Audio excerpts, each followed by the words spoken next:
9 former directors and acting directors at the CDC say current Health and Human Services Secretary Robert F. Kennedy Jr. is, quote, endangering every American's health. That was the headline in a New York Times op-ed yesterday pinned by the former directors. It comes days after President Trump fired the current CDC director, which prompted many other department leaders to resign. Our health expert, Dr. Coley, is here with us now. So first and foremost, you're tied into the medical community. How are doctors reacting to the change in leadership at the CDC and all of these resignations? Yeah, we're a little surprised, that's for sure. I mean, his intent is good, right? He says his goal is to restore trust in the public health organization. But the fact of the matter is the instability creates a little bit of unrest, right? Think about it like a ship headed into choppy waters. That's not the time to change the captain, right? What are our choppy waters? The winter season, kids back at school, COVID cases are going up. Yep. And we're feeling both of our kids have been sick. We had to pull them out of school already. It's week 2, week 3. So talk more about these conflicting recommendations. Who's saying what, essentially? So one side you have the CDC that says healthy people should not be getting the COVID vaccine. Only older people or people with other health problems. The other side is the American Academy of Pediatrics and the Infectious Disease Society of America saying healthy people need the vaccine. The vaccine got us out of the pandemic. So it's really quite a divide if you think about it. Most Americans don't know what they should do. Most doctors don't know what they should do. What are the former CDC directors saying? Are they in alignment with the pediatrics and the others that say that you should get the COVID vaccine? The ousted ones? Yes, the ousted ones. Very much so. Very much so. So this is the turmoil. Yes. In fact, and what's going on here is that the reason the director was fired was because she was not going to sign off on vaccines for healthy people.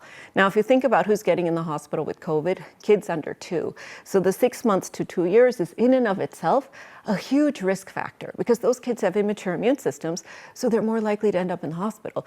But the new CDC guidelines say only kids with other existing problems should be getting it.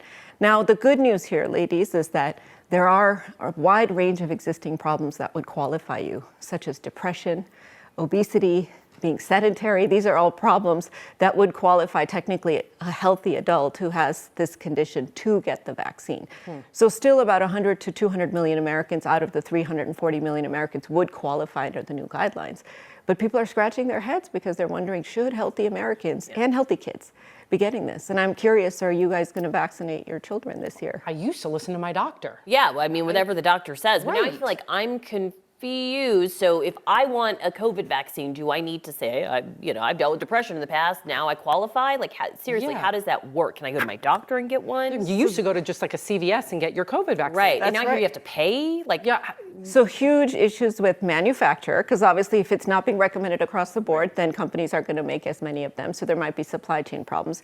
Huge issues with coverage, as you said, because if the CDC is not recommending it, then the insurance companies really earmark to that and say, well, we may not cover it, so you may have to pay out of pocket. And then most of the pharmacies here in Colorado are actually going to require a prescription to get your vaccine. So it can't just be, you were at Target, you're at CVS, you just get it while you're there. Right. You're going to need to contact your doctor. So if you're a healthy adult who doesn't have a pre-existing medical problem, you can still technically get it, but that requires a one-on-one conversation with the doctor, requires a prescription, and may require out-of-pocket cost as well. Okay, so if you jump through all those hoops, which you should, but if you do, and you get that COVID vaccine, does it include the latest strain? It does. Okay. And the strains have continued to change. Now, the good news is the latest strain is still an Omicron descendant, so it's still relatively mild symptoms, which is a good thing, but it's actually being surpassed by another strain coming, potentially Nimbus. Now remember, the more infections that there are, the fewer people that get vaccines, the more infections. The more infections, the more chances for the virus to mutate and become either more aggressive or more transmissible. So it's really going to be every American's personal decision this year. I'm getting it, I'm healthy, I don't have a lot of other health problems, I'm a healthcare worker, so that puts a target sign on me. But a lot of my friends who are in the same age group and healthy are talking to their doctors about getting it this year. I mean, can we reach herd immunity this year with all this going on? That's my concern. It's that if all of us decide not to get it, and even before this had happened, 1 out of 4 Americans eligible for updated vaccines were getting them, the COVID ones. But if all of us decide not to get it, we're done with herd immunity, which means definitely more infections, possibly more hospitalizations.